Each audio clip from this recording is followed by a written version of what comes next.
대제사장과 그와 함께 있는 사람, 즉 사두개인의 당파가 다 마음에 시기가 가득하여 일어나서 사도들을 잡아다가 옥에 가두었더니 주의 사자가 밤에 옥문을 열고 끌어내어 이르되, 가서 성전에 서서 이 생명의 말씀을 다 백성에게 말하라.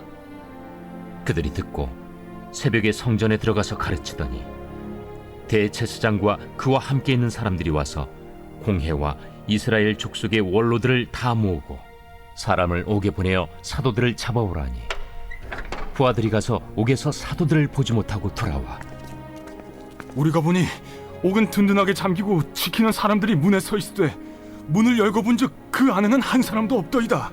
성전 맡은 자와 제사장들이 이 말을 듣고 의혹하여 이 일이 어찌 될까 하더니 사람이 와서 알리되, 보소서, 옥에 가두었던 사람들이 성전에 서서 백성을 가르치더이다. 성전 맡은 자가 부하들과 같이 가서 그들을 잡아왔으나 강제로 못하면 백성들이 돌로 칠까 두려워함이더라. 그들을 끌어다가 공회 앞에 세우니 대제사장이 물어, 우리가 이 이름으로 사람을 가르치지 말라고 엄금하였으되 너희가 너희 가르침을 예루살렘에 가득하게 하니 이 사람의 피를 우리에게로 돌리고자 함이로다. 베드로와 사도들이 대답하여, 사람보다 하나님께 순종하는 것이 마땅하니라. 너희가 나무에 달아 죽인 예수를 우리 조상의 하나님이 살리시고 이스라엘에게 회개함과 죄사함을 주시려고 그를 오른손으로 높이사 임금과 구주로 삼으셨느니라. 우리는 이 일의 증인이요 하나님이 자기에게 순종하는 사람들에게 주신 성령도 그러하니라. 그들이 듣고 크게 노하여 사도들을 없이하고자 할세, 바리새인 가말리엘은 율법 교사로 모든 백성에게 존경을 받는 자라. 공회 중에 일어나 명하여 사도들을 잠깐 밖에 나가게 하고 말하되, 이스라엘 사람들아, 너희가 이 사람들에게 대하여 어떻게 하려는지 조심하라.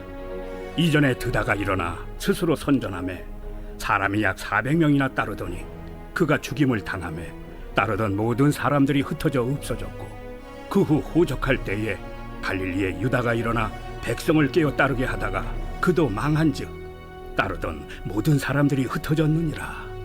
이제 내가 너희에게 말하노니 이 사람들을 상관하지 말고 버려두라. 이 사상과 이 소행이 사람으로부터 났으면 무너질 것이요 만일 하나님께로부터 났으면 너희가 그들을 무너뜨릴 수 없겠고 도리어 하나님을 대적하는 자가 될까 하노라.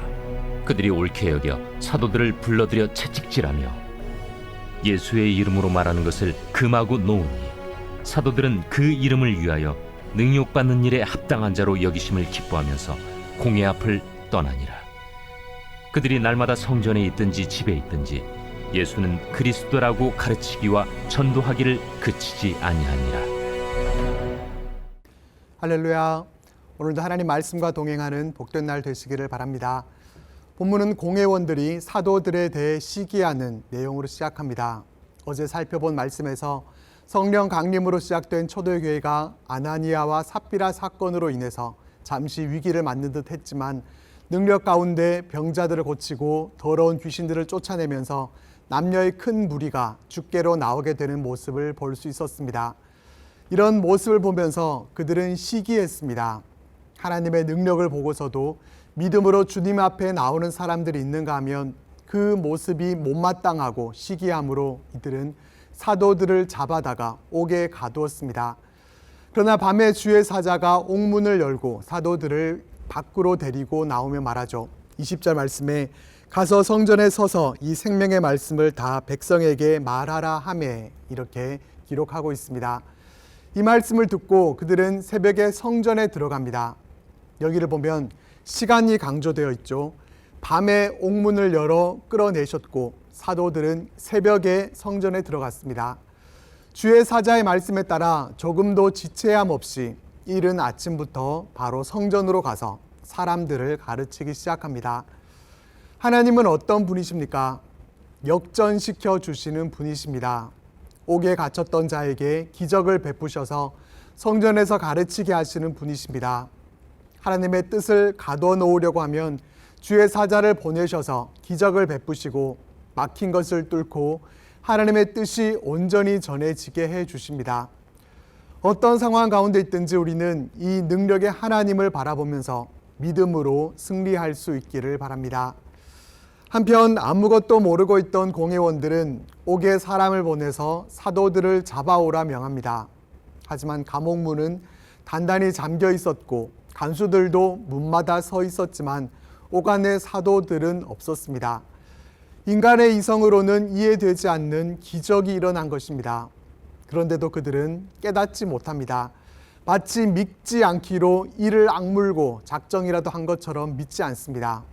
당황한 그들은 이러다가 어떤 일이 생기게 될까 염려하고 있었습니다. 그러던 중에 사도들이 성전에서 백성들을 가르치고 있더라는 소식을 듣게 되죠.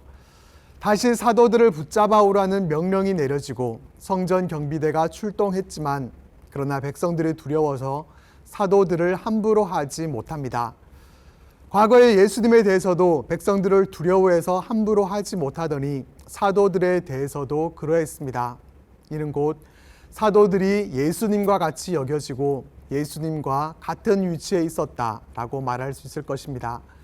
사도들을 붙잡아 와서 공에 세우고는 대제사장이 사도들에게 한 말 28절 말씀을 보겠습니다. 이르되 우리가 이 이름으로 사람을 가르치지 말라고 엄금하였으되 너희가 너희 가르침을 예루살렘에 가득하게 하니 이 사람의 피를 우리에게로 돌리고자 함이로다.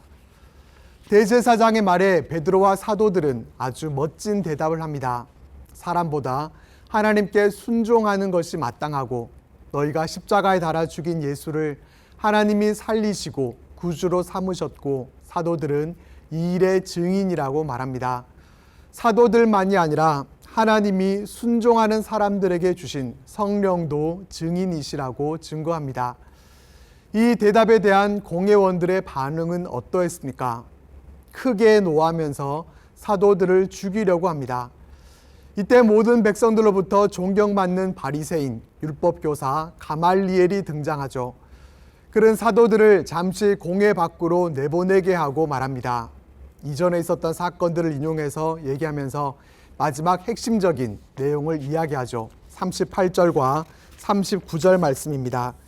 이제 내가 너희에게 말하노니 이 사람들을 상관하지 말고 버려두라. 이 사상과 이 소행이 사람으로부터 났으면 무너질 것이요 만일 하나님께로부터 났으면 너희가 그들을 무너뜨릴 수 없겠고 도리어 하나님을 대적하는 자가 될까 하노라 하니.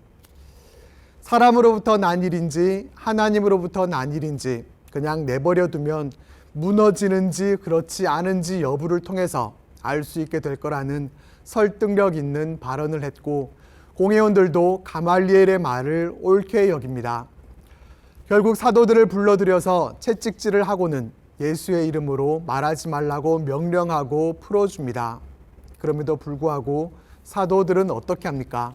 41절과 42절 말씀입니다. 사도들은 그 이름을 위하여 능욕받는 일에 합당한 자로 여기심을 기뻐하면서 공회 앞을 떠나니라. 그들이 날마다 성전에 있든지 집에 있든지 예수는 그리스도라고 가르치기와 전도하기를 그치지 아니하니라. 사도들은 채찍과 위협이 장애가 되지 않았습니다. 옥에 가두고 죽이겠다고 해도 조금도 굴하지 않았습니다. 오히려 그들은 기뻐하면서 어느 곳에서나 예수님이 그리스도이심을 가르치고 전도하기를 그치지 않았습니다. 그렇게 할 수 있었던 것은 가말리엘의 말과 같이 하나님에게서 난 것을 전한다는 확신이 그들에게 있었기 때문입니다. 우리가 살아가는 이 시대가 복음을 전하기 어려운 시대라고 말하지만 그럼에도 우리도 기쁨으로 복음을 담대히 전할 수 있어야 할 것입니다. 하나님께로부터 난 것이기에 절대로 무너지지 않고 하나님께서 역사하시고 반드시 책임져 주실 것입니다. 우리도 이 믿음을 가지고 믿음으로 승리할 수 있기를 바랍니다. 기도드리겠습니다. 하나님, 우리도 모든 것이 하나님께로부터 나왔음을 다시 한번 인정해드리며 오직 하나님만을 의지하며 살아가므로 어떤 상황 가운데 있든지 그 모든 힘든 상황까지도 다 역전시키시고 역사하시는 하나님의 능력을 힘입어서 오직 담대하게 복음 전도자로 살아가는 우리의 삶 될 수 있도록 성령 하나님께서 우리의 인도자 되어 주옵소서. 예수님 이름으로 기도드립니다. 아멘.